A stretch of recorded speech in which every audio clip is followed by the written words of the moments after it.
میرے واجب الاحترام معزز حاضرین، یہ سفر کا مہینہ ہے اور اس مہینے میں حضور علیہ الصلاۃ والسلام نے مکہ مکرمہ سے مدینہ منورہ ہجرت فرمائی، اور اسی سے سن ہجری ہے۔ سفر کا مہینہ ہمارے ہاں بہت سے جاہلین اس کو منحوس سمجھتے ہیں، اور زمانہ جاہلیت سے یہ بات چلی آ رہی ہے، یعنی قبل الاسلام، آواز بریک کرو بریک، قبل الاسلام، حضور کی آمد سے بھی قبل زمانہ جاہلیت میں لوگ سفر کے مہینے کو منحوس سمجھتے تھے۔ اس میں شادی بیاہ نہیں کرنا جی، اس میں سفر نہیں کرنا جی، یہ بات زمانہ جاہلیت میں تھی، اور آج جس کو پڑھا لکھا دور کہا جاتا ہے، آج بھی پڑھے لکھے جاہل اسی میں مبتلا ہے۔ کتنی احادیث ہیں جس میں اس بات کی ممانت ہے کہ کوئی دن منحوس نہیں، سفر کا مہینہ منحوس نہیں، مگر حضور علیہ الصلاۃ والسلام کی بات کو ہم نے نہیں مانا اور جہلوں کی بات کو مان لیا۔ اچھے بھلے لوگ آج بھی اس میں مبتلا ہے، سفر میں شادی نہیں کرنی جی، کیا بات ہے جی، منحوس ہے جی، سفر نہیں کرنا جی، کیا بات ہے جی، منحوس ہے جی، دلیل بس جی منحوس ہے، سنے ہیں جی، دلیل کوئی بھی نہیں۔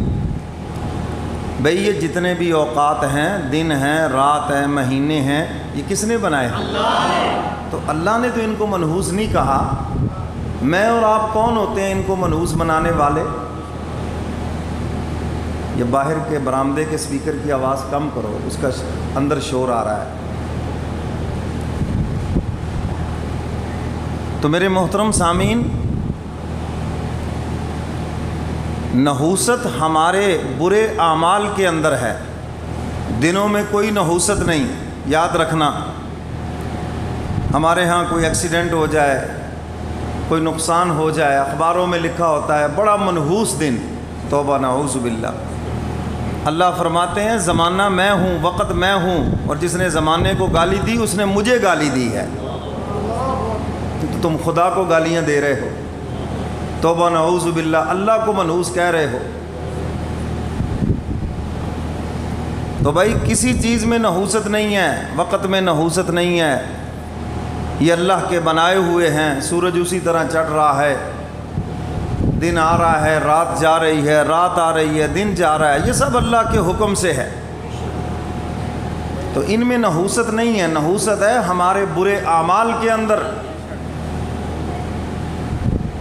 اور ہمارے پاس بہت اچھا فارمولہ ہے، اپنی برائیاں دوسروں پہ ڈال دو، دنوں پہ ڈال دو، حکمرانوں پہ ڈال دو، پچھلے برے تھے اب اچھے ہیں، اب برے ہیں پچھلے اچھے تھے، بس یہی کچھ ہمارے پاس ہے۔ قرآن کریم کا آپ مطالعہ کریں، انبیاء علیہ الصلاۃ والسلام کے واقعات پڑھیں، میں کہا کرتا ہوں گھر میں رکھ کر ترجمے سے پڑھیں، آپ کا عقیدہ بھی ٹھیک ہوگا اور بہت سی باتیں آپ کو سمجھ آئیں گی۔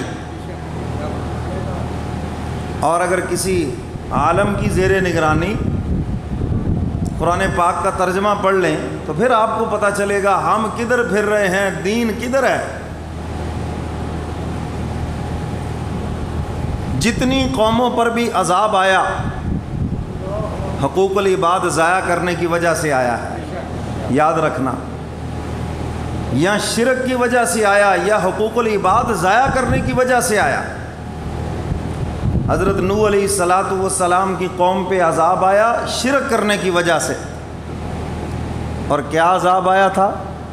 سیلاب، پانی۔ کیا عذاب آیا تھا؟ پانی کا عذاب ہے، اور قرآن پاک میں متعدد مقامات پر اس کا تذکرہ ہے، اور 12ویں پارہ میں خصوصیت کے ساتھ آپ پڑھ لیں، پورا واقعہ موجود ہے۔ سورہ نوح نازل ہوئی 29ویں پارے میں واقعہ موجود ہے، پڑھ لیں آپ۔ اس میں کیا بیماری تھی اس قوم کے اندر؟ 5 آستانے تھے خدا کو چھوڑ کر جن کی عبادت کرتے تھے، وقت کے نبی نے سمجھایا، بات سمجھ نہیں آئی، سیلاب کا عذاب آیا۔ ہمارے ہاں بھی سیلاب آئے ہوئے ہیں، اپنے عقائد و نظریات پہ بھی ذرا نظر دوڑا لے۔ بندہ کہتا ہے یا اللہ میرا حال دیکھ، اللہ فرماتے ہیں اپنا نامہ اعمال دیکھ، تیرے کرتوت کیا ہیں۔ یہ ہم سب کے کرتوتوں کی سزا ہے، یہ نہ سمجھنا کہ وہ گناہ گار ہیں، ہم تو سارے جنید بغدادی، نہیں، میں اور آپ بھی اس میں شامل ہیں۔ اور قرآن پاک میں فرمایا وَلَنُذِيقَنَّهُمْ مِنَ الْعَذَابِ الْأَدْنَىٰ دُونَ الْعَذَابِ الْأَكْبَرِ، بڑے عذاب سے پہلے ہم چھوٹے چھوٹے عذاب دیں گے تاکہ تم لوٹ آؤ، باز آ جاؤ۔ کہیں زلزلے کا عذاب آئے گا، کہیں سیلاب کا عذاب آئے گا، کہیں لوگ زمین میں دھنس جائیں گے۔ یہ مہنگائی کے عذاب، یہ بے سکونی، یہ سب اللہ کی ناراضگی کی دلیلیں ہیں۔ تو نوح علیہ السلام کی قوم پر سیلاب کا عذاب آیا، کیوں؟ شرک میں مبتلا تھے، اور اب ماشاءاللہ سارے موحد ہیں۔ ہر موڑ کے اوپر ایک شرک کا اڈا کھلا ہوا ہے، جہاں جناب کو 2 جھنڈیاں لگی ہیں، کوئی سجدہ کر رہا ہے، کوئی طواف کر رہا ہے۔ جس سے بات کر کے دیکھ لو، وہ خدا کی بات سننے کے لیے بھی تیار نہیں ہے۔ تو میرے محترم سامعین، پھر حال یہی ہونا ہے، پہلے اس طرف آدھا ملک ڈوبا ہوا تھا، بھائی اس طرف ڈوبا ہوا ہے۔ تو جب تک ہم اپنے اعمال نہیں بدلیں گے، حالات نہیں بدلیں گے، جو مرضی کر لو، جتنے مرضی حکمران بدل لو، نہیں حالات بدلیں گے جب تک میں اور آپ نہیں بدلیں گے، جب تک پوری قوم نہیں بدلے گی۔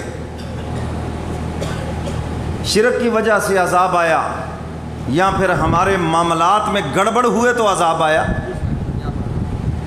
قوم شعیب پر عذاب کیوں آیا؟ ناپ تول میں کمی کرتی تھی۔ کیا کرتی تھی بھائی؟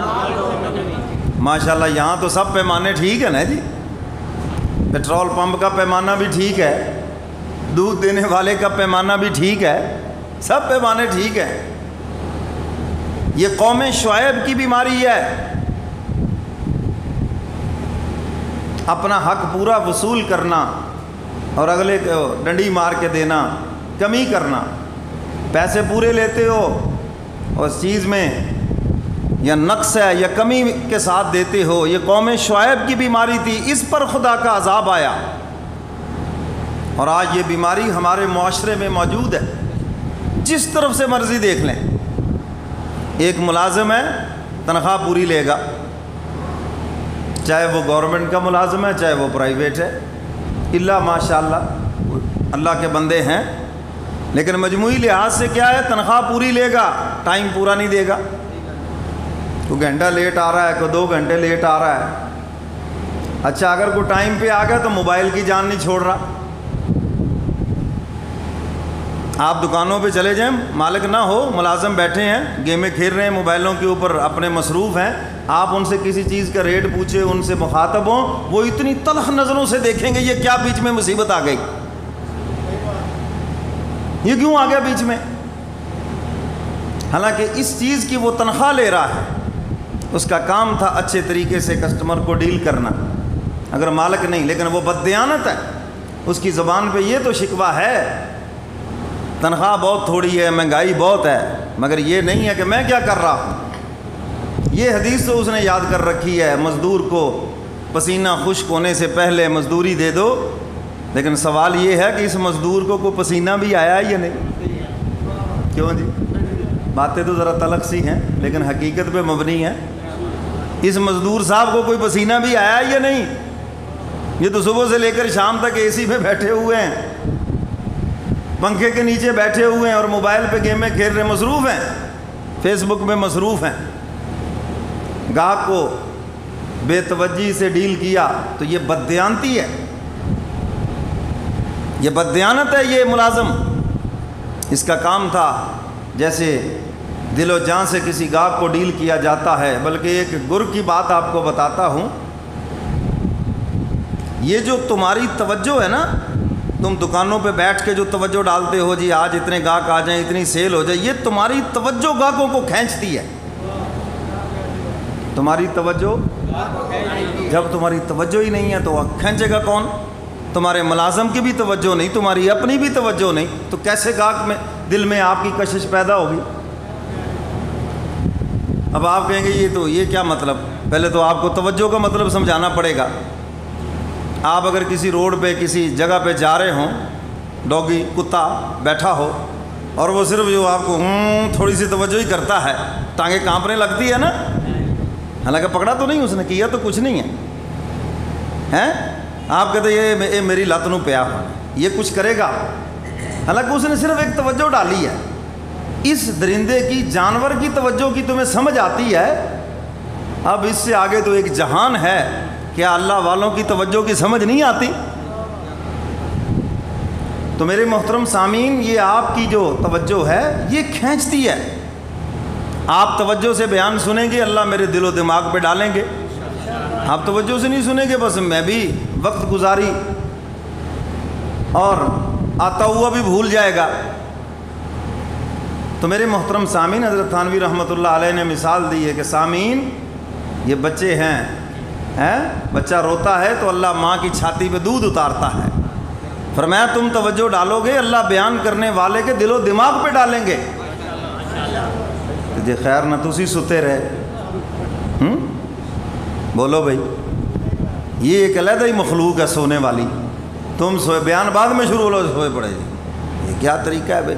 اللہ اس کے رسول کی بات سے کیا محبت نہیں؟ جب حضور سے محبت ہے تو حضور کی باتوں سے کیوں نہیں محبت؟ میں تو حضور کے فرمان ہی آپ کو سنا رہا ہوں۔ تو میرے محترم سامعین، جن قوموں پر عذاب آئے، جس مرضی قوم کا آپ واقعہ پڑھ لیں قرآن پاک میں، آپ کو پتہ چلے گا معاملات کے اندر گڑبڑ تھی، خدا کا عذاب آیا۔